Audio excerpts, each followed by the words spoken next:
नमस्कार, मैं हूं अंजलि इस्टवाल और कोरोना वायरस से जुड़े हमारे इस खास कार्यक्रम में आपका स्वागत है, जिसमें हम आपको बताते हैं कि कौन सी खबर सही है, कौन सी गलत है और हर लेटेस्ट स्टडी और रिसर्च के बारे में जानकारी लेकर आते हैं और उस पर विशेषज्ञों की राय भी लेते हैं।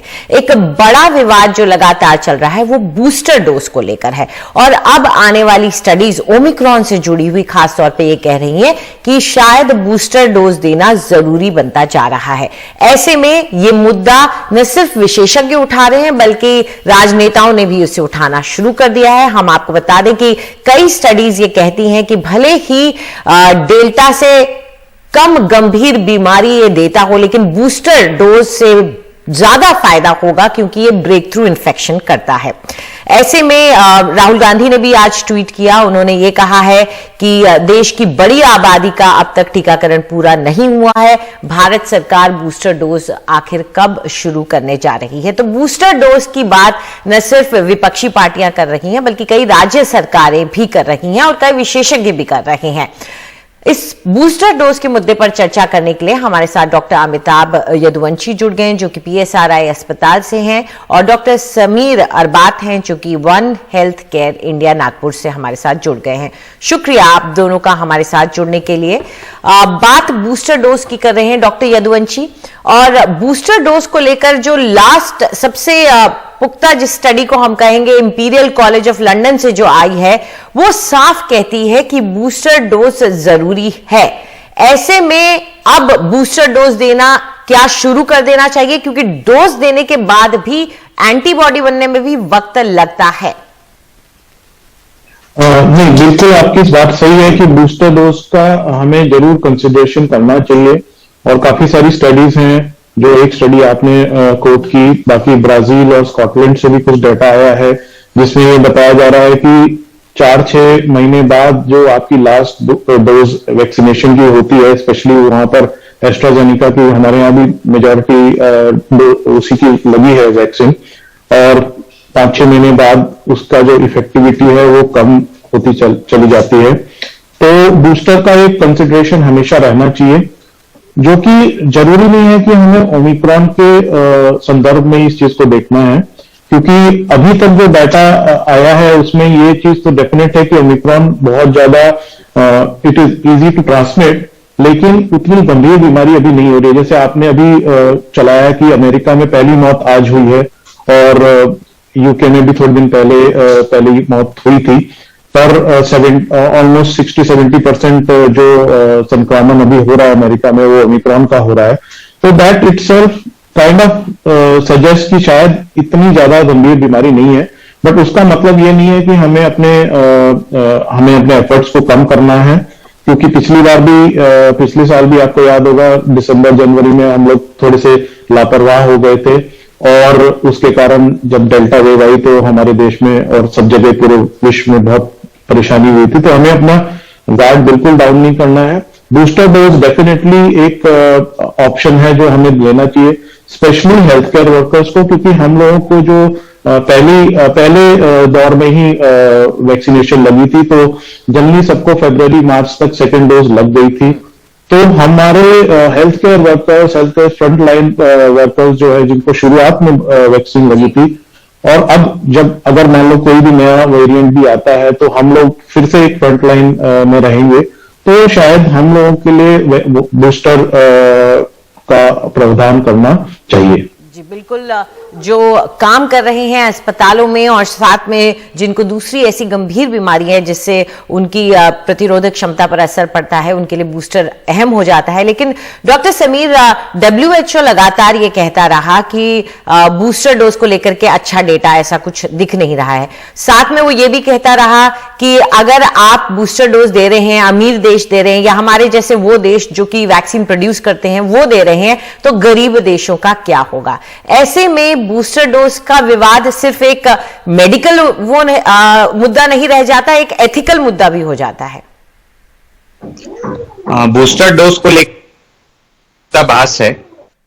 जितना जरूरी बूस्टर डोज है उतना ही हमें यह देखना है कि हमारे पास अभी रिसोर्सेस या साधन कितने हैं। तो जब हम बात करते हैं अफ्रीका की, तो अफ्रीका में सिर्फ 7% पॉपुलेशन है जिनको हम डोज 2 कहेंगे, मतलब डोज 1 डोज 2, जिन्होंने दोनों डोज के हैं। इंडिया में अभी भी 50% मिले हैं। तो यदि दोस्त टू मतलब लेते हैं फिर भी। डॉक्टर समीर, माफ कीजिएगा, मैं आपको यहाँ रोक रही हूँ, आपका ऑडियो जो है बीच में ड्रॉप हो रहा है। एक बार फिर से इसको हम थोड़ा फिक्स करके फिर आपसे बात करने की कोशिश करेंगे। डॉक्टर यदुवंशी, यही सवाल आपसे मैं पूछूंगी कि आपकी इस पर राय क्या है? नहीं, ये चीज भी बहुत इंपॉर्टेंट है, बिकॉज देखिए जो भी हम निर्णय लेंगे वो पूरी हमारी कंट्री इतनी बड़ी है, हमारी पॉपुलेशन इतनी बड़ी है, विश्व का 1/7 पॉपुलेशन हमारी है, तो जो भी डिसीजन हमारी गवर्नमेंट लेगी वो काफी अहम होगा। और इंफ्रास्ट्रक्चर का डेवलपमेंट है, but at the same time हमें इस बात का गर्व करना चाहिए कि हमारा जो वैक्सीनेशन पॉलिसी और वैक्सीनेशन प्रोग्राम अभी तक जो गया है काफी सफल रहा है। और स्टेज वाइज जैसे हमने फर्स्ट सेकंड डोजेस को स्टैगर किया था, अगर उसी तरह जो ज्यादा रिस्क जैसे हाई रिस्क कैटेगरीज हैं, फ्रंटलाइन वर्कर्स हैं, या जो अगेन जिनको कोमॉर्बिडिटीज हैं, जिनके चांसेस ऑफ सीवियर डिजीज में ये बात तो सही है, लेकिन उस बात का क्या कि जैसे ओमिक्रॉन ही देख लीजिए, ये उठ के आया है अफ्रीका से, वहां पर टीकाकरण का जो कवरेज है अच्छा नहीं है, क्योंकि अमीर देशों ने अपनी डोजेस को ना शेयर किया, ना उनके साथ बांटी, ना ही वो अभी बांटने को तैयार है। इंडिया चाइना फिर भी कंट्रीब्यूट कर रहे हैं, लेकिन अमीर देश बिल्कुल देने को तैयार नहीं है। ऐसे में बूस्टर डोज ले लेना और गरीब देशों का ना सोचना, तो फिर नए वेरिएंट तो आते रहेंगे। देखिए ये तो एक बड़ा गंभीर मसला है, लेकिन इसमें आपको ये सोचना चाहिए, देखिए हर एक कंट्री आज की डेट में is first looking at their own citizens, जो कि उतना गलत भी नहीं है। अल्टीमेटली हमारे भारत में भी जब फैला था तो हमने भी एक्सपोर्ट थोड़े दिन समय के लिए रोक दिया था। तो ये तो बट नेचुरल है कि कोई भी कंट्री अपने सिटीजन्स के लिए पहला वो रखेगी।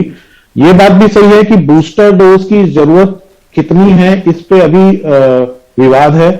तो अगर हम कुछ डोजेज इस टाइप की कंट्रीज में भेज सकते हैं जहां पर उतनी वैक्सीनेशन नहीं है, तो ये फायदा ही होगा। But at the same time मुझे लगता है कि ये जो ओमिक्रॉन वेरिएंट है, ये शायद हम उसको एक बैड चीज समझ रहे हैं, लेकिन मे बी ये एक आशा की किरण है, क्योंकि ये अगर हम एक ऐसा वेरिएंट आ जाए जो कि जल्दी फैलता है लेकिन बीमारी इतनी ज्यादा गंभीर नहीं करता है, तो एक तरह से नेचुरल वैक्सीन हो गया ना। हम भी जो वैक्सीन देते हैं वो क्या होती है, जो लाइव अटेन्यूएटेड वैक्सीन जो पुराने जमाने में देते थे और कुछ बीमारियों अभी भी देते हैं, वो है कि जो भी कीटाणु है वो एक वीक कीटाणु को हम वैक्सीन के रूप में देते हैं। तो अगर हम इस वायरस को एक वीक वायरस माने और प्रूव हो कि ये वीक वायरस है, तो एक तरह से शायद जहां पर वैक्सीनेशन उतना नहीं पहुंचा है, ये एक नेचुरल देन हो भगवान की। जी बिल्कुल। और जिस तरीके से ये फैल रहा है अमेरिका में, उससे इतना तो तय है कि ये अगर आता है किसी भी देश में तो बहुत तेजी से फैलता है उस पॉपुलेशन के अंदर। डॉक्टर, यही वजह है शायद कहीं ना कहीं कुछ लोगों का ये भी मानना है कि शायद ये पॉपुलेशन में, आबादी में मौजूद हो, लेकिन अगर इसका असर कम है तो कई लोग इसको रिपोर्ट भी ना कर रहे हो। कितने सर्दी जुकाम जो वैक्सीनेटेड हैं वो जाके टेस्ट तो कराएंगे ही नहीं। जी बिल्कुल सही कहा आपने, क्योंकि देखिए कोई भी वेरिएंट जब डिटेक्ट होता है, जब तक वो डिटेक्ट होता है, जब तक मेडिकल कम्युनिटी को उसके बारे में पता चलता है, आजकल ऑल्दो इंटरनेशनल ट्रैवल उतना नहीं है बट फिर भी काफी है, तो इस चीज को अपना दरवाजे बंद करके सोचना कि ये वायरस कभी भी किसी कंट्री में अंदर नहीं आ पाएगा, ये तो शायद एक्सपेक्टिंग टू मच है। तो जैसे आपने कहा कि ट्रैवलर्स के कारण आया, बट देखिए कॉन्ट्रैक्ट ट्रेसिंग भी एक लिमिटेड अमाउंट में ही हो सकती है, आप पूरे 100% कॉन्ट्रैक्ट ट्रेसिंग नहीं कर सकते हैं। और जैसे आपने बताया कि कुछ लोग एसिम्प्टोमेटिक भी हो सकते हैं और फिर भी वो फैला सकते हैं, कुछ लोगों को माइल्ड बीमारी हो सकती है फिर भी वो फैला सकते हैं। तो वेरिएंट एक बार आ जाए तो फिर वो तो उसको रोकना और उसको कन्फाइन करना शायद बहुत मुश्किल है। हम यही सोच सकते हैं कि ये जो ओमिक्रॉन वायरस है, ये अगर डेल्टा वायरस को डिस्प्लेस कर देता है और अगर ये डेल्टा वायरस से कम गंभीर बीमारी प्रोड्यूस करता है, तो it may be a good thing also. जी उम्मीद यही है कि कम बीमारी करे, लेकिन अभी तक कुछ आंकड़े ऐसे सुदृढ़ आए नहीं है। डॉक्टर, आपको क्या लगता है कि कुछ और वक्त में क्लियर हो जाएगा, आंकड़े क्लियर हो जाएंगे? क्योंकि कई एक्सपर्ट्स ये कहते हैं कि नहीं नहीं, अभी इतना वक्त हुआ नहीं है इस वेरिएंट के आए कि आपको पता लग सके कि ये गंभीर बीमारी करेगा नहीं। कम से कम 5 हफ्ते 4 हफ्ते से ज्यादा का वक्त लगता है गंभीर बीमारी के लक्षण दिखने में। नहीं, आपकी बात सही है, पर definitely it is an evolving field. अभी कुछ हफ्ते पहले ही हमें इसके बारे में जानकारी मिली है, और अब जैसे स्टडीज हो रही हैं, तो अभी तो अपनी कंट्री में तो हमें ये भी श्योर नहीं है कि कितने परसेंट ओमिक्रॉन के वेरिएंट्स हैं। पर अगर आप डेथ डेटा देखें, जिन कंट्रीज में ओमिक्रॉन ज्यादा फैला हुआ है, यूके है, यूएस है, डेथ रेट्स उतने ज्यादा नहीं बढ़े हैं। तो अगर डेथ रेट्स नहीं बढ़े हैं और संक्रमण बढ़ रहा है, तो हमको इस बात पे एक उम्मीद लग रही है कि शायद उतना खतरनाक नहीं है। बट डेफिनेटली, जैसे मैंने कहा कि अगर एक पॉपुलेशन में सडनली बहुत ज्यादा केसेस आते हैं, तो इवन माइनर बीमारी में भी अगर आपका हेल्थ केयर इंफ्रास्ट्रक्चर ओवरवेल्म हो जाएगा, तो बीमारी माइनर भी हो तो भी हम उसको प्रॉपरली ट्रीट करने में कभी कभी असमर्थ होते हैं। तो वो स्टेज हमें नहीं आनी चाहिए। तो हमें कोविड अप्रोप्रिएट बिहेवियर अभी भी जारी रखना चाहिए, सो दैट स्प्रेड जो है वो लिमिट रहे। जी बिल्कुल, बहुत अहम बात आपने बोली। तो कहीं ना कहीं जिम्मेदारी लोगों की भी हो जाती है कि हम ख्याल रखें कि हम इस वायरस को ना तो फैलने दें ना फैलाएं। शुक्रिया डॉक्टर साहब हमारे साथ जुड़ने के लिए। हम एक छोटा सा ब्रेक लेंगे और ब्रेक के बाद चर्चा करेंगे अमेरिका की, जहां कुछ ही दिनों में 3% से 73% मामले जो हैं वो डेल्टा के नहीं अब ओमिक्रॉन के हैं। इस पर चर्चा करेंगे। ब्रेक। हमारे इस खास कार्यक्रम में आपका एक बार फिर से स्वागत है। अब चर्चा करते हैं अमेरिका की, जहां पर ओमिक्रॉन बहुत तेजी से फैल रहा है। पहली मौत भी रिपोर्ट कर दी गई है। ये मौत एक टेक्सास के व्यक्ति की हुई है, जो कि जिसने कि टीका नहीं लगवाया हुआ था। तो वहां पे जो नो वैक्सर्स हैं, जो एंटी वैक्सर्स हैं, जो वैक्सीन नहीं लगवा रहे हैं, वहां उन राज्यों में ज्यादा फैल रहा है। 73% अब मामले जो हैं वो ओमिक्रॉन के ही हैं, पहले डेल्टा के होते थे। तो किस तरीके से ओमिक्रॉन फैल रहा है, इस पर चर्चा करने के लिए हमारे साथ जुड़ रही हैं डॉक्टर इशिता द्विवेदी, जो कि असिस्टेंट प्रोफेसर ऑफ मेडिसिन है लेनॉक्स हिल अस्पताल न्यूयॉर्क से। शुक्रिया हमसे बात करने के लिए डॉक्टर द्विवेदी। सबसे पहले तो यही जानना चाहेंगे, 3 से 73% का ये जो उछाल है, ये जो बढ़त है, इसको आप किस तरीके से देख रही हैं? जी, ये सही बात है। अभी केसेस बढ़ रहे हैं न्यूयॉर्क में, यूएस में और यूरोप में भी देखा जा रहा है। ज्यादातर अभी 70% से ज्यादा जो केसेस हैं यूएस में, वो ओमिक्रॉन वेरिएंट के माने जा रहे हैं अभी। और अभी जैसे सर्दियां भी आ रही हैं और लोग बाहर कम जाते हैं, तो जो रेस्पिरेटरी डिजीजेस हैं वो बढ़ जाती हैं विंटर्स में। तो इनका कॉम्बिनेशन देख के अभी केसेस हम देख रहे हैं बढ़ रहे हैं। अगले कुछ आने वाले हफ्तों में भी हम एक और स्पाइक देखेंगे ओमिक्रॉन वायरस की। पर ये अभी हमें देखना पड़ेगा कि कितना खतरनाक ये वायरस है। ये हमें पता है कि ज्यादा आसानी से ट्रांसमिट हो सकता है एक दूसरे को। जैसे जो डेल्टा वायरस पहले जिसकी स्पाइक हुई थी कुछ महीनों पहले, उससे दुगना ये ट्रांसमिसेबल है, मतलब आसानी से एक दूसरे को दिया जा सकता है। पर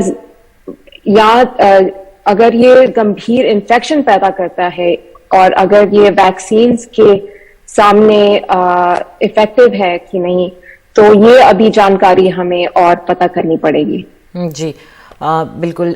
इसके अलावा हॉस्पिटल्स और मेडिकल इंफ्रास्ट्रक्चर की क्या हालत है? क्योंकि जिन राज्यों में ये बढ़ रहा है इतनी तेजी से, वहां पर उन पर असर पड़ रहा होगा। जी, ये ओमिक्रॉन वायरस जो है इसमें म्यूटेशन ज्यादा है। जैसे अगर डेल्टा और जो ओरिजिनल वायरस से कंपेयर किया जाए तो इसमें म्यूटेशन ज्यादा है। इसके कारण अभी वैक्सीन के आगे जो एफिकेसी बनती है ओमिक्रॉन के साथ, ये अभी हमें पूरी तरह से पता नहीं है, पर ब्रेक थ्रू इन्फेक्शन देखी जा रही हैं। खुशखबरी की बात यह है कि जो वैक्सीनेटेड लोग हैं उनमें इन्फेक्शन ज्यादा गंभीर नहीं है। इसका मतलब कि ज्यादातर जो वैक्सीनेटेड हैं उनको अस्पताल में एडमिट नहीं होना पड़ रहा है और ज्यादा माइल्ड इन्फेक्शन हो रही हैं। पर और साउथ अफ्रीका में भी जो डेटा देखा गया था अभी तक, जो हमें पता चला है कि ज्यादातर जो लोग हैं उनको माइल्ड इन्फेक्शन हो रहे हैं और कम लोगों को हॉस्पिटलाइजेशन की जरूरत है, और जो हॉस्पिटलाइजेशन है उनमें से भी गंभीर बीमारी कम लोगों को है। पर यूके और यूएस में कैसे ये ओमिक्रॉन वायरस डिजीज पैदा करता है, ये अभी हमें ज्यादा जानकारी की जरूरत है इसके लिए। जी, लेकिन तैयारियों की जरूरत तो होती है, तो अमेरिका में क्या तैयारी है इससे निपटने की, क्योंकि सर्दियां भी आ रही हैं? जी बिल्कुल, सर्दियों के साथ वायरसेस की बीमारी ज्यादा हो जाती है, या तो इन्फ्लुएंजा की और कोविड की तो बढ़ ही रही हैं, और अभी ओमिक्रॉन ने डेल्टा के आगे बढ़ गया इन्फेक्शंस को लेके। पर अभी जो स्ट्रैटेजी है यूएस में है कि जितने ज्यादा लोगों को आप टेस्ट कर सकते हो टेस्ट करें, और जितने ज्यादा लोगों को वैक्सीनेट कर सकते हैं वैक्सीनेट करें, और बूस्टर्स भी अभी आ रहे हैं, मतलब कि तीसरी डोज फाइजर और मॉडर्ना जिन्होंने लिया था उनको जैसे बाइडेन एडमिनिस्ट्रेशन बोल रही है कि आप बूस्टर्स लें, स्पेशली अगर आपको बीमारियां हैं जैसे हार्ट की बीमारी या कैंसर की बीमारी, या फिर आप उम्र में ज्यादा हैं, तो उनको बूस्टर के लिए भी बहुत इनकरेज किया जा रहा है। जी चलिए, तैयारियां फिर पूरी हैं। उम्मीद करते हैं कि ओमिक्रॉन की रफ्तार पर अब ब्रेक लगेगा। फिलहाल हमारे आज के कार्यक्रम में इतना ही। जाते जाते आपको याद दिला दें कि मास्क जरूर पहने, दूरी बनाए रखें और अपना टीका जरूर लगवा लें। नमस्कार।